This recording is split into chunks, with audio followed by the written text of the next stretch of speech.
For my first article, I'm going to be going over the hybridization speed adaptive evolution in an 8-year field experiment.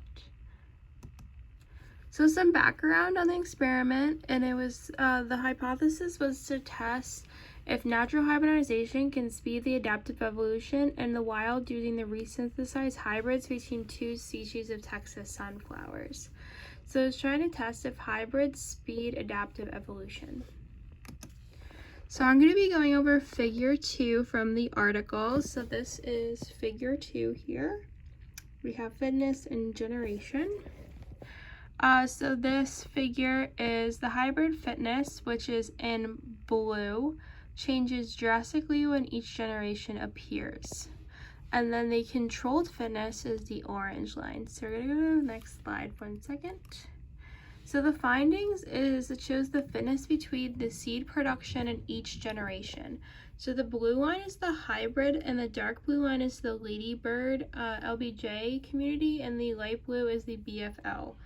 So if we go back, ladybird and BFL, and then the orange is the controlled.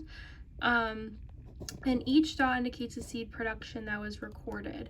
So each of these dots here was a seed production that was recorded over the 8 generations of the field experiment of the sunflowers hybrid. So the higher populations have low fitness in the first generation compared to the control. So as you can see, the controlled line has more of a higher fitness compared to down here where the hybrids are.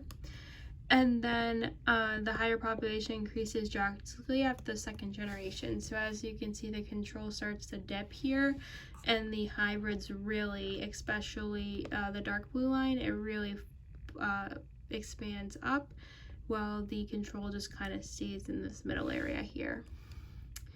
So this graph is important because it shows different variation between the hybrids and the control population. So it shows how the growth was developed over the 8 generations of the hybrid compared to the control. And then just the discussion of overall findings of the article is that the hybrid fitness evolved in just 7 generations. The hybrid evolution was faster for most traits. The damage done by the seed predators is a strong selective pressure results in decreased rates of later generations. And it shows a pathway between hybridization and adaptation.